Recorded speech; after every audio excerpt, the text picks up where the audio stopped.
que tiene por objeto recibir los puntos de vista y de las y los representantes de los estados en el marco del proceso de fortalecimiento del sistema interamericano de derechos humanos.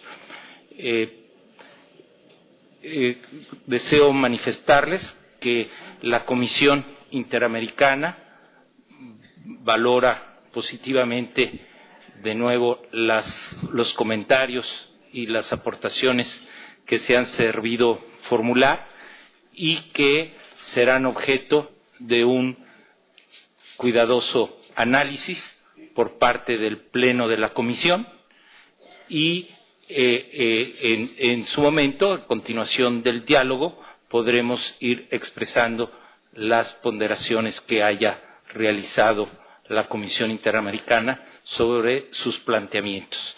De acuerdo con lo previsto, abriríamos una segunda ronda de intervenciones que tendría una duración de 3 minutos, en el entendido de que también la Comisión Interamericana estará atenta a cualquier planteamiento que ustedes le hagan llegar por escrito para que también sea debidamente ponderado por la Comisión Interamericana y en las próximas oportunidades que tengamos podamos dialogar sobre el particular. Estaría en este sentido, es claro que el propósito que nos mueve y que ha quedado muy bien determinado desde la respuesta preliminar que formulamos en abril y también la respuesta ya que enviamos en este mes de octubre al Consejo Permanente. En todo momento estará la Comisión Interamericana siendo receptiva y analizando de la manera más constructiva posible todas las recomendaciones, observaciones y propuestas que se sirvan formular tanto los estados como la sociedad civil y serán tenidas en cuenta para lo que en su oportunidad aspira la Comisión Interamericana, arribar a una reforma a su reglamento, a sus políticas y prácticas que tengan en cuenta y atiendan de manera satisfactoria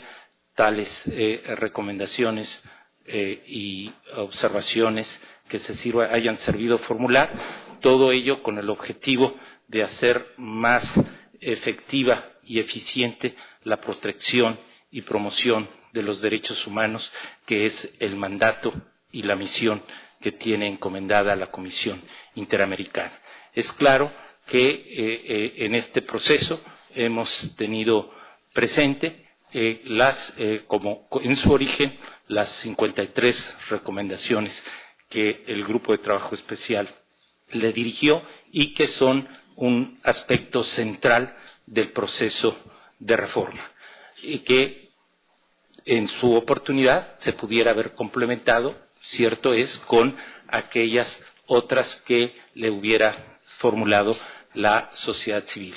Pero confiamos que como resultado de todo este proceso se fortalezca el sistema interamericano de derechos humanos y en particular la Comisión Interamericana para estar en mejor aptitud de cumplir con su mandato y de esta manera también atender a valores como son la seguridad jurídica, la previsibilidad y la transparencia que diversos usuarios y usuarias del sistema interamericano le han formulado.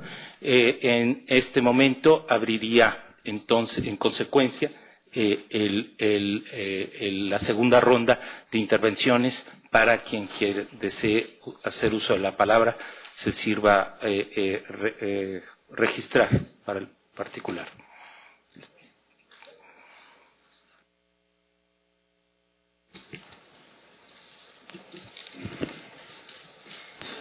El embajador de México tiene la palabra. Muchas gracias, señor presidente. Como anuncié en la primera presentación, dejé para esta segunda presentación algunos comentarios muy puntuales a la respuesta de la comisión. Primeramente, quisiera abordar algunos comentarios relativos a las recomendaciones sobre medidas cautelares. Y reconocemos una vez más la respuesta positiva de la Comisión Interamericana a la recomendación de adoptar resoluciones fundadas y motivadas sobre las decisiones de otorgamiento y levantamiento de medidas cautelares. Sin perjuicio de ello, creemos nosotros existen ciertas medidas sobre las que valdría la pena una mayor reflexión. En primer lugar, damos la bienvenida a la importancia que asigna la Comisión a continuar difundiendo los criterios y parámetros que emplea para evaluar los elementos de gravedad y urgencia en el análisis de solicitudes de medidas cautelares, criterios y parámetros que, como bien se indica en la respuesta, están contenidos en los dos informes sobre la situación de las y los defensores de los derechos humanos en las Américas y en la página web. A la luz de todo esto, mi delegación se pregunta, sin embargo, si no sería conveniente que tales criterios y parámetros estén recogidos en el artículo 25 del reglamento de la Comisión. Precisamente son los factores de gravedad y urgencia la clave del sistema de medidas cautelares, pues justifican el otorgamiento o no de las mismas y su actual reglamentación parece insuficiente. Estimamos asimismo que es en el propio reglamento donde debe quedar consignado que en caso de extrema gravedad y urgencia en que la Comisión otorgue medidas sin haber consultado previamente al Estado, se proceda a solicitar información a las partes a la mayor brevedad con el fin de revisar su vigencia, modificarla o levantarla en su siguiente periodo de sesiones. En segundo lugar, creemos que la Comisión podría considerar con mayor detenimiento avanzar hacia una reglamentación más detallada de las medidas cautelares de carácter colectivo, actualmente reguladas, diría yo, de una manera general en el numeral 3 del artículo 25 del reglamento. México aprecia también la respuesta de la Comisión a la recomendación de, comillas, abstenerse de adoptar o mantener medidas cautelares cuando la Corte haya rechazado una solicitud de medidas provisionales sobre la misma situación. Coincidimos en que la CIDH debe evaluar y reevaluar constantemente las situaciones de riesgo que originan solicitudes de medidas cautelares y que, aun si la Corte rechazó una solicitud de medidas provisionales, cabe la posibilidad de que se presente nueva evidencia o nuevos desarrollos ante la Comisión que justifiquen el mantenimiento de medidas cautelares. No obstante, México considera que debe detallarse de manera más clara y convenientemente en el reglamento de la Comisión cuál será el procedimiento a seguir por la CIDH una vez que la Corte se pronuncie negativamente sobre una solicitud de medidas provisionales.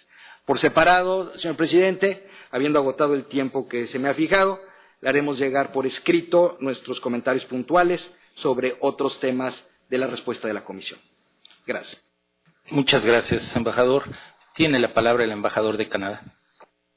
Thank you very much, Mr. Chairman. I too will be very brief. And again, as I mentioned this morning, we've structured our interventions to be more general in our first round and a bit more specific on this second round. With respect to the question of precautionary measures, Canada sees this as a necessary tool that the Commission needs to have at its disposal. But we are also supportive of measures to enhance the transparency and the rigor regarding the use of precautionary measures.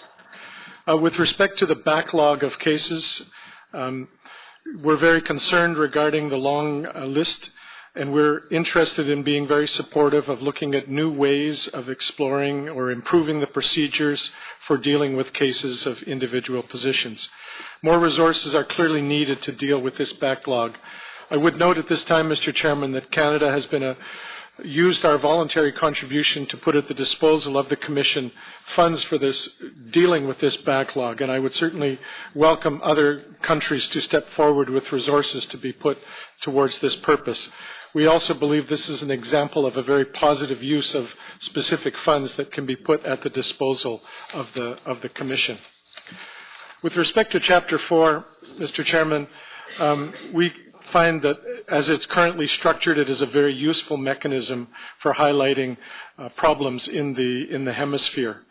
We're concerned that the broadening of Chapter 4 to analyze human rights situations would dilute the Commission's ability to address the most serious violations of human rights in the hemisphere.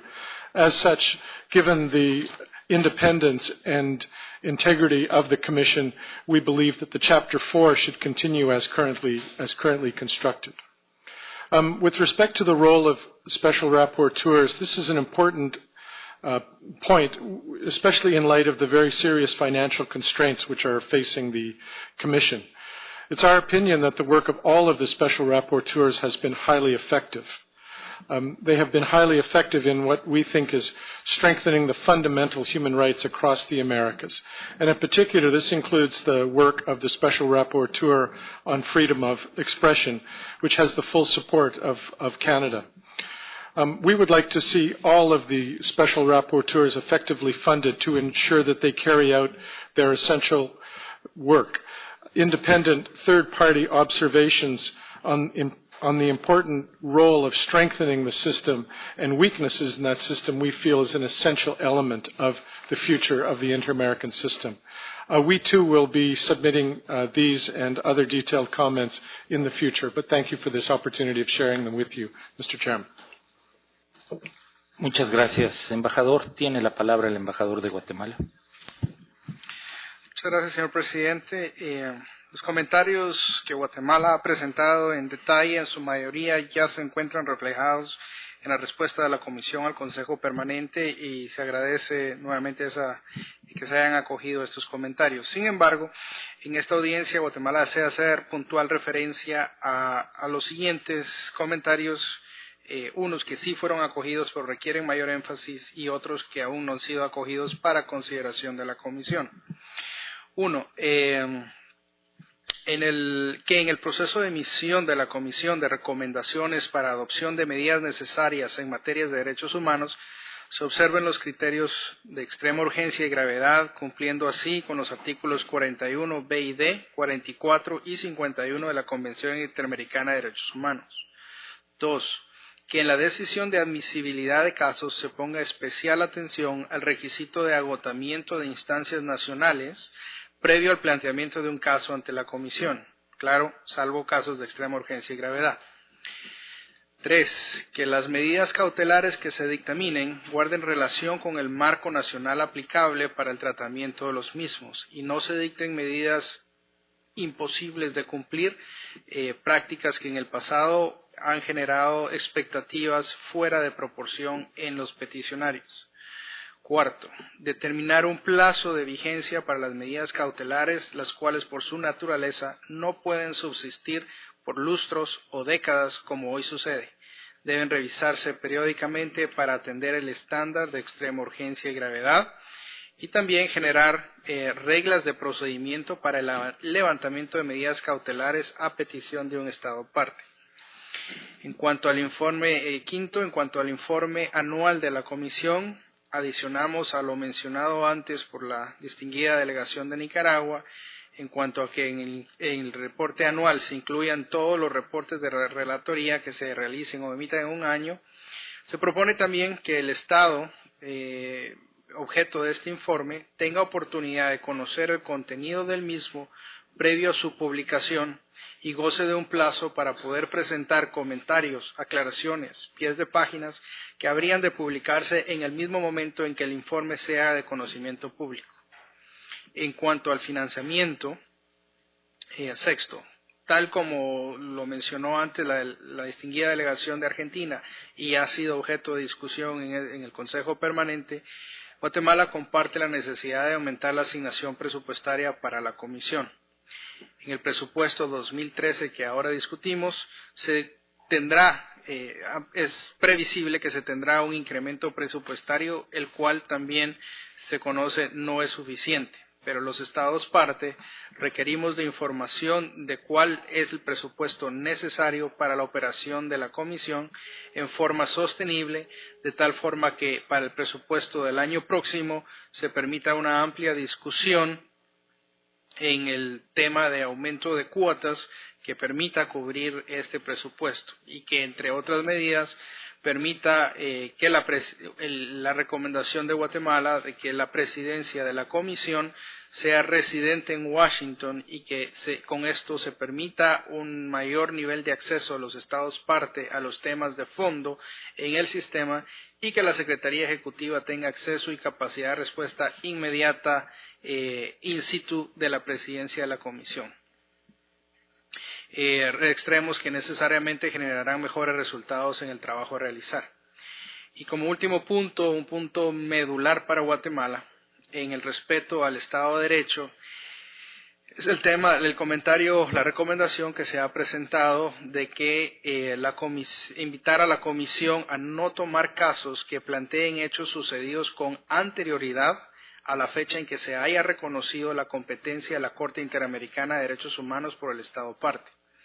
Guatemala considera que pronunciamientos del sistema sobre hechos anteriores al reconocimiento soberano de la jurisdicción de la Corte, que para Guatemala ocurrió el 9 de marzo del 87, afecta seriamente el Estado de Derecho interno. La deliberación del sistema sobre casos anteriores a la fecha de sendos reconocimientos puede violentar los sistemas jurídicos nacionales de los Estados parte y podrían derivar en desconocimiento de estas actuaciones por los mismos Estados, siendo esto una de las debilidades que se ha notado por varios Estados, particularmente cuando existen instrumentos nacionales que facilitan los reclamos y el resarcimiento de los peticionarios para esos casos específicos, aún en exceso, para el caso de Guatemala, de lo regulado por el propio Sistema Interamericano de Derechos Humanos. Muchas gracias. Gracias, embajador. Tiene la palabra el embajador del Uruguay. Muchas gracias, señor presidente. En la intervención anterior nos habíamos referido a lo que, a juicio de Uruguay, en este proceso son principios fundamentales, piedras angulares, como son la autonomía e independencia de la Comisión y de otros organismos del sistema, y cómo sigue siendo el imperativo categórico de respetar el principio de universalidad del sistema que está siendo permanentemente incumplido. Nos vamos a referir ahora a aspectos de procedimiento que sabemos son uno de los aspectos medulares, nucleares, de lo que estamos discutiendo. En primer lugar, sobre las respuestas a las recomendaciones sobre medidas cautelares, Uruguay comparte las medidas identificadas por la propia CIDH en su documento de respuestas, párrafos 62, 63 y 64. Particularmente se entiende como conveniente la publicación de un digesto que sistematice y explique los estándares alcanzados en materia de medidas cautelares y mejores prácticas en el diseño de medidas de protección. El digesto permitirá difundir y conocer con mayor profundidad las decisiones sobre medidas cautelares, su evolución en el tiempo y prácticas aplicadas. El objetivo principal de las medidas cautelares, de conformidad al artículo 25 del reglamento de la CIDH, cuando se verifiquen situaciones de gravedad y urgencia, siempre debe ser la prevención de daños irreparables a las personas o al objeto del proceso en conexión con una petición o caso pendiente. La CIDH, al momento del otorgamiento de una medida cautelar, debe no ingresar en consideraciones relativas al fondo del asunto, como lo explicita el numeral 9 del artículo 25. Nuestro país alienta a la Comisión Interamericana de Derechos Humanos a continuar perfeccionando los mecanismos de difusión de criterios o parámetros objetivos para determinar qué situaciones reúnen la gravedad y urgencia requeridas, así como para determinar la inminencia del daño, tomando en consideración los distintos grados de riesgo. En todo sistema multilateral, la regla de la consulta se erige como fundamental para mantener a las diferentes partes del proceso involucradas en el mejoramiento de dicho sistema. En ese proceso de consultas y atendiendo al carácter temporal de la medida cautelar, la Comisión debería presentar nuevos mecanismos de seguimiento y evaluación de las medidas cautelares a los ya utilizados por la propia CIDH. Los mismos podrían ser visitas al terreno, en la medida de sus posibilidades financieras, para constatar la evolución de la situación de riesgo, cómo los Estados han puesto en práctica las medidas de protección, verificar si la gravedad o urgencia se mantienen vigentes, así como analizar otras circunstancias que puedan concluir en la necesidad de poner a fin a la medida cautelar. Debe señalarse que en ocasiones los Estados no conocen con certeza el estado procesal de las medidas cautelares y de las acciones que la Comisión está implementando al respecto. Nuestro país está de acuerdo con la postura de la CIDH en su documento de respuesta, en el sentido que, cuando otorga una medida cautelar sin haber solicitado previamente información a los Estados, la Comisión pueda solicitar información a las partes a la mayor brevedad para revisar su vigencia, modificarla o levantársela en su siguiente periodo de sesión. En el marco de un eventual examen de las reglas de toma de decisiones para casos de medidas cautelares, Uruguay señala la necesidad de tener presente el carácter cautelar de estas medidas, su función preventiva y protectora a efectos de evitar su desnaturalización en los hechos. En otro orden de cosas, Uruguay es de la opinión de aplicar los criterios de admisibilidad de peticiones, incluida la verificación del agotamiento de recursos internos para evitar procesos paralelos entre instancias nacionales y la Comisión Interamericana. Al mismo tiempo, Uruguay considera que las medidas a adoptar a este respecto no deben erosionar el sistema de peticiones individuales cuya finalidad es dar respuesta eficaz a la protección de los derechos humanos presuntamente violados.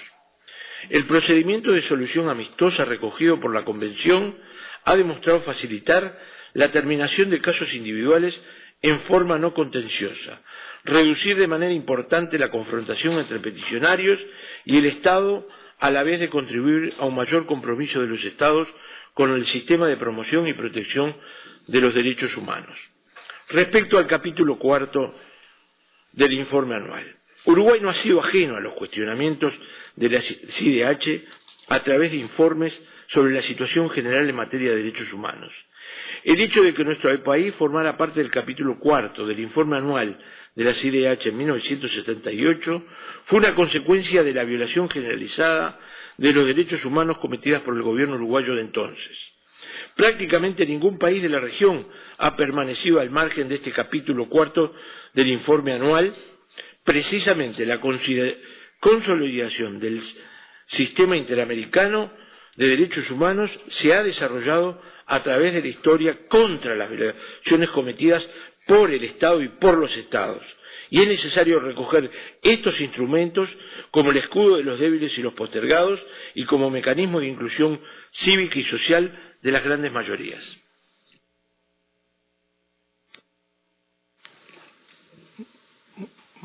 Muchas gracias, embajador. Tiene el uso de la palabra el embajador de Jamaica. Thank you, Chairman.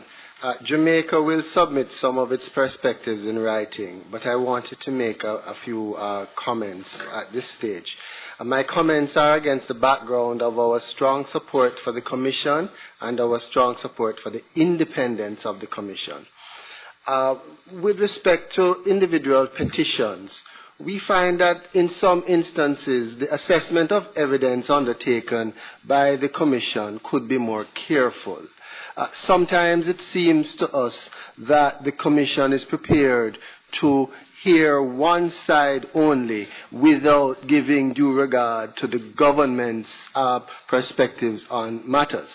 For example, in one instance, the Commission called upon Jamaica to give an apology in respect of a certain matter, when in fact an apology had been given before the matter came to the Commission. Sometimes, too, the government finds it difficult to verify some of the points that are given to the Commission for consideration. And in some instances, the Commission's responses seem to be contrary to judicial decisions already taken in Jamaica, and therefore it seems to some to question judicial integrity in the country. So I think there is scope for more consultation between the government and the Commission in the assessment of evidential matters. With respect to the exhaustion of local remedies, we sometimes find that remedies remain to be addressed within the Jamaican system, but the matter proceeds within the Commission nonetheless. The Commission may take the view that in some instances these remedies are not fully available. We would challenge that, or sometimes these are constitutional remedies. We would say that this approach cannot be on a case-by-case basis, for then the state will not know what to do when it is faced with a particular petition. Thirdly, with respect to friendly settlement, we believe that, and we would encourage the Commission to take a more active role in friendly settlement matters, to almost give guidance in one direction or another in light of the Commission's perspective on the law. This will avoid a repetition of arguments, and it will also help the friendly settlement parties genuinely to proceed to friendly settlement. With respect to precautionary measures, we think that there is definitely scope for more involvement on the part of the state before precautionary measures are ordered. We would like the state always to be sought, the views of the state always to be sought before precautionary measures are ordered. We also express concern that major developmental projects within a country may be halted on the basis of precautionary measures. Jamaica would also value greater clarity to break a particular set of logjams we have had with the Commission. A, the role of the Director of Public Prosecutions and his or her independence vis-à-vis human rights changes. B, the mandatory death penalty and savings clauses within Caribbean law. How do we get past this hurdle in practice? And C, in respect of freedom of expression, we are concerned that approaches taken in some countries will be imposed on us without regard to our cultural context. For instance, specifically, we don't believe that New York Times and Sullivan represents the law for the inter-American system in general, but we sense that we are being pushed in that direction. This says something about how international law is recognized by the Commission and ways in which the international law ought not to be imposed or ought to be imposed, as the case may be. Finally, with respect to resources, we would value and appreciate the sensitivity of the Commission to challenges faced by small states. Even larger small states have challenges in responding to petitions, in having people who are full-time dealing with petitions. We know also that the Commission faces resource challenges, and so we support the increase in the budget that has been proposed for the Commission within the OAS context, and I should add that we support generally freedom of expression initiatives and all initiatives under the rapporteurs of the Commission. Thank you. Gracias, embajador. Tiene la palabra el embajador de Panamá. Muchas gracias, señor presidente. Quería referirme a dos temas muy puntuales, el de las medidas cautelares propuesto por México y el de el mejoramiento tecnológico para buscar rapidez en el manejo de los casos de la CIDH propuesto por Canadá. En el primero de los casos, el de las medidas cautelares, entiendo que ha habido un apoyo grande de muchos sectores, tanto a nivel iberoamericano como a nivel mundial, de la Organización de Naciones Unidas para el establecimiento de las medidas cautelares como necesarias. Entiendo eso, sin embargo, debemos, como propone México, reglamentar este tipo de medidas para dirimir los casos que se dan. En el caso nuestro particular, a pesar de que hubo una medida cautelar revocada por la Corte Interamericana de Derechos Humanos, la Comisión la mantuvo por 2 años, dejando la situación en una especie de limbo jurídico. Gracias a Dios, y eso se resolvió. En el segundo tema, veo muy positiva la propuesta de Canadá. Yo creo que en estas cosas del manejo de los casos, en el caso particular de la CIDH, debemos buscar mecanismos de reingeniería, y uno de ellos sería buscar el apoyo de quienes ya han ofrecido a través de su embajador el apoyo económico, pero también el apoyo tecnológico en servicios, en recursos humanos que podemos ofrecer países como el nuestro, pero donde hay tanta valía dentro de la misma organización de Estados Americanos, por ejemplo, con el doctor Miguel Porrúa, que es el coordinador del sistema electrónico de gobierno en la Secretaría Ejecutiva para el Desarrollo Integral, que tanto ayuda a nuestros países en la innovación tecnológica, que podría perfectamente ayudar también a la OEA. Yo creo que aquí hay ya el recurso económico ofrecido por Canadá, sé que otros países harían lo mismo, pero debemos buscar el mecanismo para impulsar con tecnología moderna que se ha logrado, por ejemplo, en las Cortes norteamericanas, donde he tenido la oportunidad de percatarme, en oficinas estatales de registro de documentos y todo lo demás, que ¿por qué no lo podemos hacer nosotros aquí en la Organización de Estados Americanos? Muchas gracias, señor presidente. Gracias, embajador. Tiene la palabra el embajador de Colombia. Gracias, presidente. Colombia encuentra de especial relevancia las propuestas relacionadas en el documento de respuesta de la CIDH. Valora las iniciativas relacionadas con los criterios para la elaboración del informe del capítulo 4.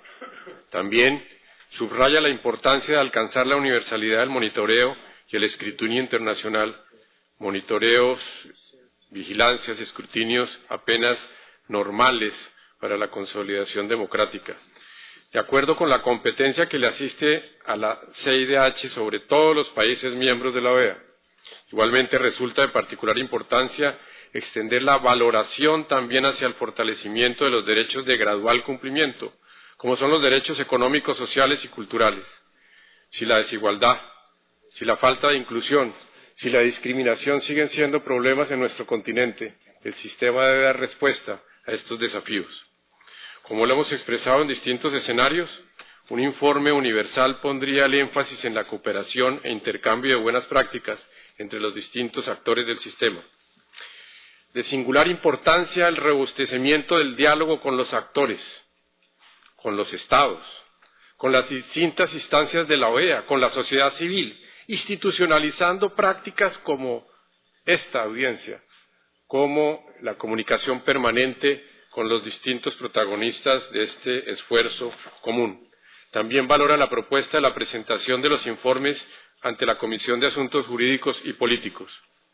La independencia y la autonomía son valores indeclinables, insoslayables de la institución, como también lo es la colaboración armónica entre todos los actores del sistema.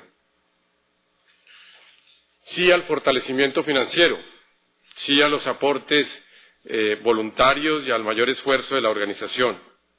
Muy positiva la institucionalización de una reunión anual para la revisión de los diferentes temas de interés.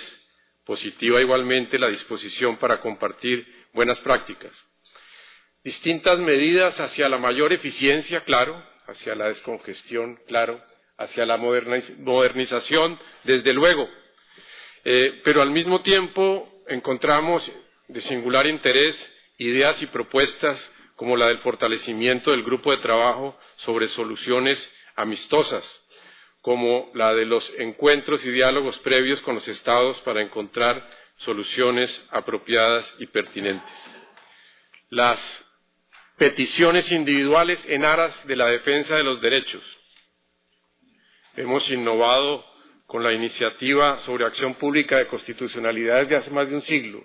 Estamos de acuerdo con todas las medidas que conduzcan a cero impunidad, a más reparación, a no repetición, a la atención fundamental de las víctimas como leitmotiv, como punto sustancial en todas nuestras pretensiones. En ese orden de ideas, bienvenida y muy importante, la mayor cooperación hacia el fortalecimiento de los estándares universales en materia de derechos humanos, la mayor conciencia sobre estos estándares en cada uno de nuestros países, la mayor cooperación entre la OEA y todas las instituciones, Comisión y Corte, para el fortalecimiento de la justicia interna de nuestros países, una justicia, claro, independiente, robusta, imparcial. Todos estos elementos conducirán a un esfuerzo común entre nuestros Estados y el sistema de derechos humanos. Más democracia en nuestro continente, pero desde luego esa mayor legitimidad solo se alcanza cuando no hay abusos de poder y cuando no existe tampoco grupos poderosos, violentos, que transgredan los derechos fundamentales de las personas. Gracias, presidente. Gracias, embajador. Tiene la palabra el representante del Brasil.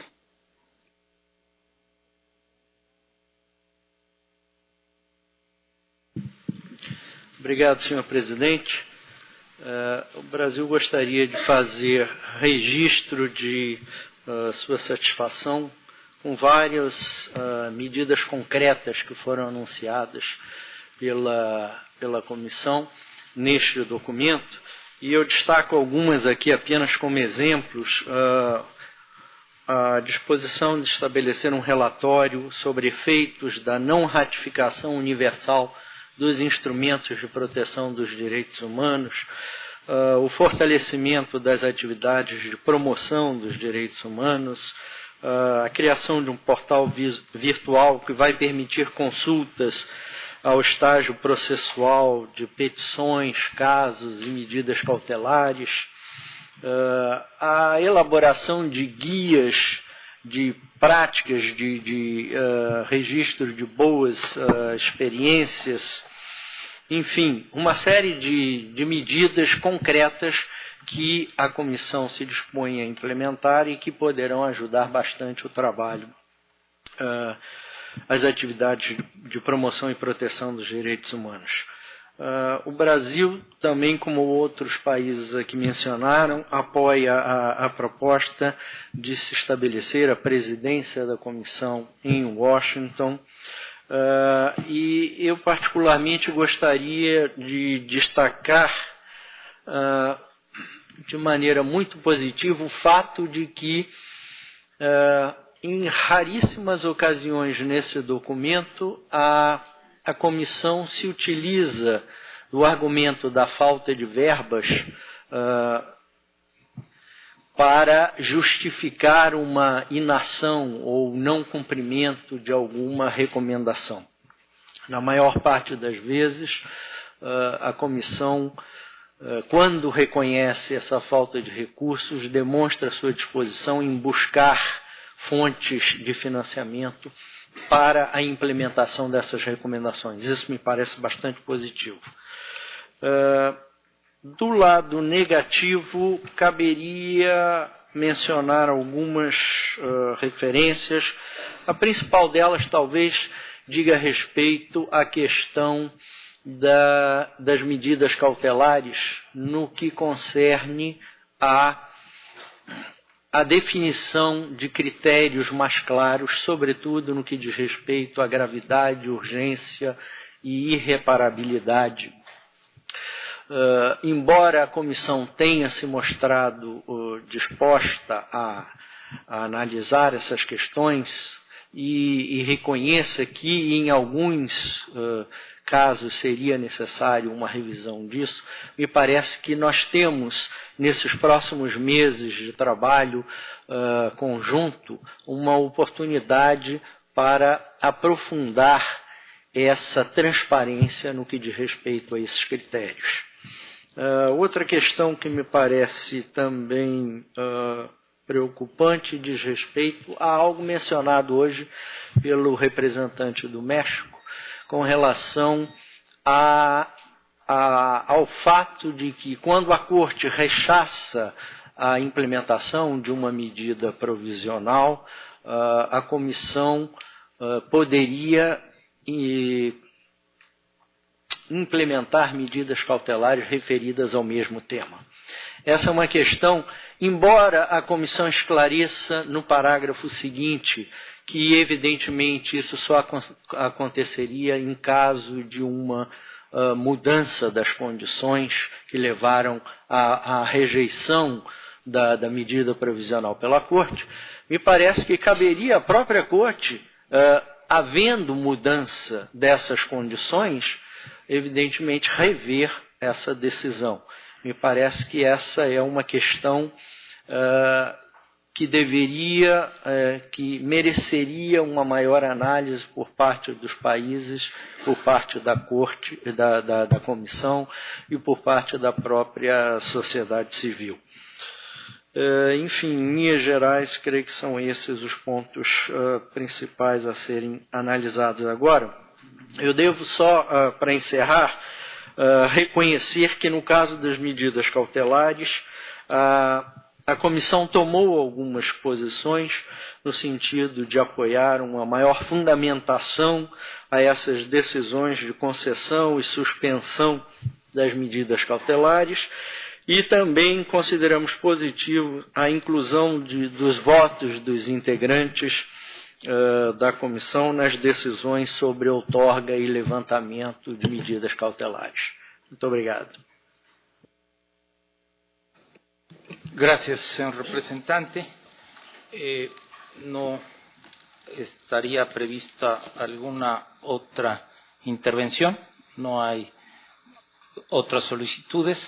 Con esta situación, yo reiteraría la mayor disposición de la Comisión Interamericana de ponderar todos y cada uno de los planteamientos que se han servido formular, como lo ha venido haciendo con los anteriores, y habrá oportunidad en continuación al diálogo que mantendremos atendiendo a la invitación que se han servido formular el Consejo Permanente a través de su presidente, que acudirá la Comisión Interamericana al mismo. Ha habido, pero antes de concluir, si me permiten, ha habido algunos comentarios relacionados con los recursos con los que cuenta la Comisión Interamericana, y efectivamente esto es un aspecto que recurrentemente se presenta. Y yo sí quisiera aprovechar este espacio privilegiado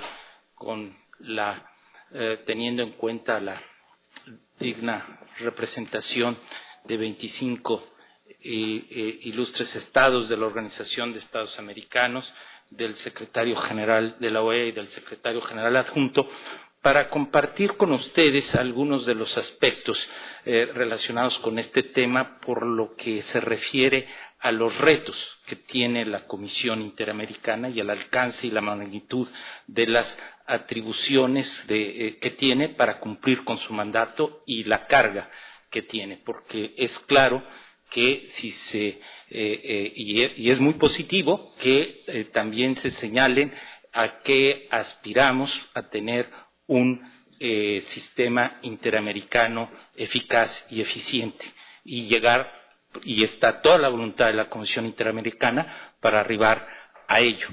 Pero simultáneamente también estimo que ante ese resultado óptimo que tanto las víctimas como las organizaciones defensoras de derechos humanos como los propios estados tienen la legitimidad para exigir, igualmente deseo plantear las necesidades, los retos, los desafíos que tiene la Comisión Interamericana. En este sentido, para ilustrar, por ejemplo, estos desafíos que tiene la Comisión Interamericana, creo importante tener presente que al inicio del periodo de consulta, esto es que abrió la Comisión, esto es al 31 de julio, tenía la Comisión Interamericana 7.200 peticiones en estudio. Asimismo, 1.200 pendientes informes de admisibilidad, más de 500 informes de fondo pendientes de ser analizados. Igualmente, también es importante tener presente que cada año la Comisión Interamericana se ve requerida de pronunciarse sobre más de 400 solicitudes de medidas cautelares.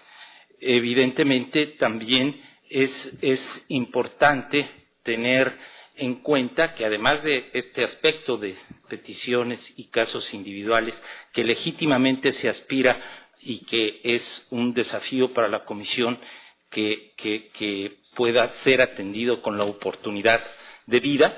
Es claro que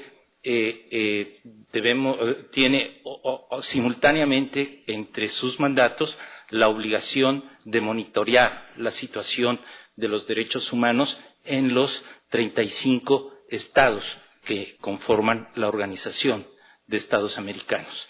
Y también es claro que debemos monitorear a través de las diversas relatorías con que tiene la Comisión Interamericana la situación de niñas, niños y adolescentes, de afrodescendientes, de personas privadas de la libertad, de mujeres, de también la situación de defensoras y defensores de derechos humanos, la situación de los pueblos indígenas, la situación de migrantes y, en fin, además de del mandato relacionado con la libertad de expresión.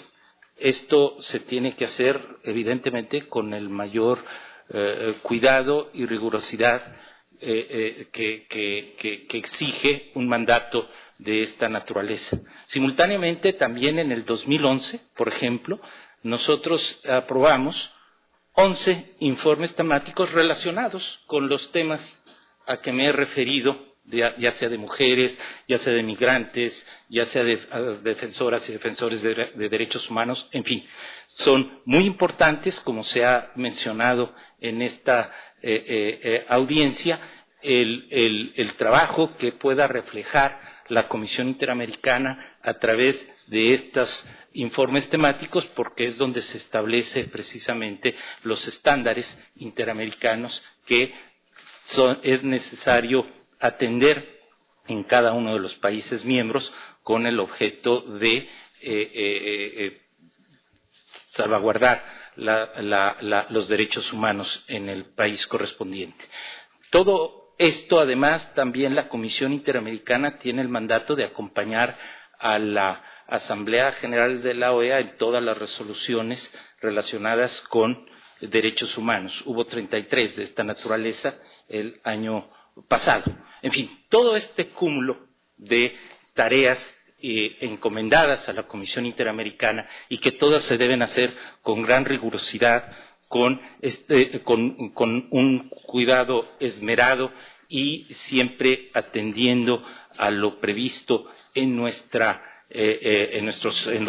marco normativo. Es el caso que la Comisión tiene la obligación de hacerlo y cuenta para ello con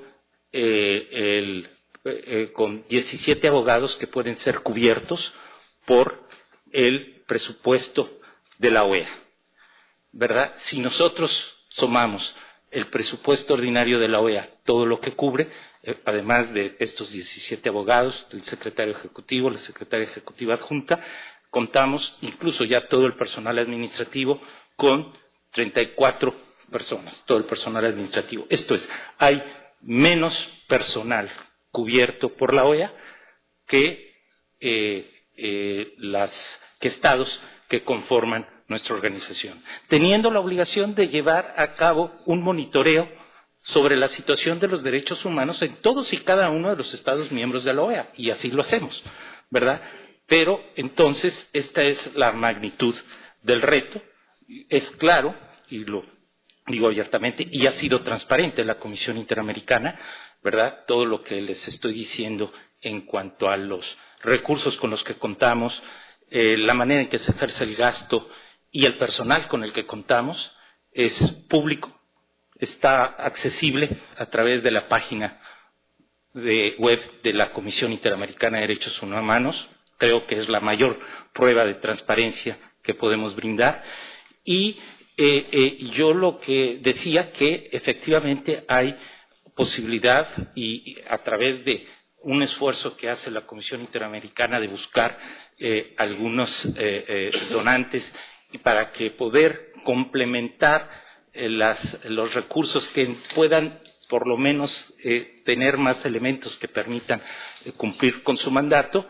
Es claro que lo que nosotros logramos a través de este esfuerzo adicional por conseguir fondos específicos alcanza a cubrir otros 15 abogados.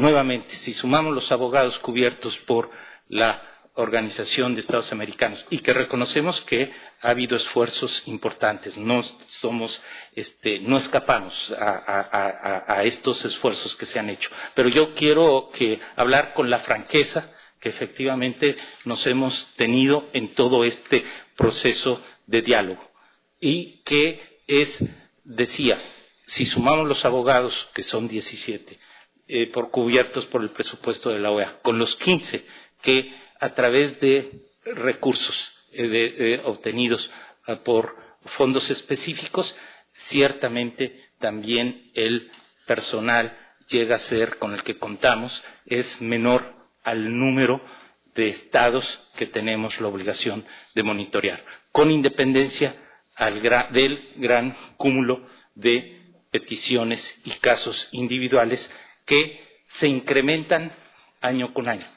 Y esto lo hemos expresado, no necesariamente o no obedece a que en la actualidad sea mayor el número de violaciones a los derechos humanos en los países de la región, sino también tiene la explicación, así lo comprendemos, en que ante la mayor visibilidad del sistema interamericano se acude al propio sistema con mayor frecuencia.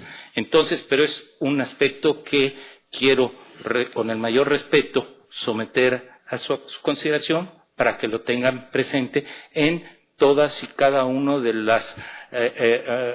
los nuevos requerimientos que se formulan en cuanto a la actuación de la Comisión Interamericana de Derechos Humanos. Ciertamente, mayor y más promoción de calidad es algo a lo que aspiramos y lo necesitan nuestros respectivos pueblos.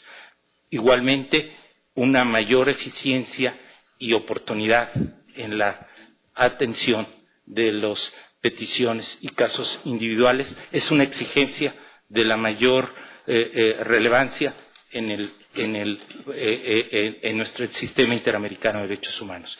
Pero también aspiramos que haya una correspondencia entre el cúmulo de atribuciones y exigencias legítimas a la Comisión Interamericana de Derechos Humanos en su desempeño, pero que esto también venga acompañada de los recursos indispensables para cumplir con la alta misión que se le ha encomendado. Agradezco nuevamente la destacada y digna participación de los 25 ilustres estados miembros de la Organización de Estados Americanos presentes, así como agradecer a la sociedad civil que nos ha acompañado, la digna presencia del secretario general y del secretario general adjunto, una breve solicitud a las organizaciones defensoras de derechos humanos, si tienen la amabilidad de registrarse para continuar precisamente en la audiencia pública que tendremos esta tarde con ella, y también formularles una atenta invitación a las dignas y dignos representantes de los Estados miembros de la OEA para ver si también nos hacen el honor de acompañar a la audiencia pública de esta tarde con los miembros y los miembros de la sociedad civil. Muchas gracias a todas, a todos por su participación. Es fructífero y continuaremos el diálogo.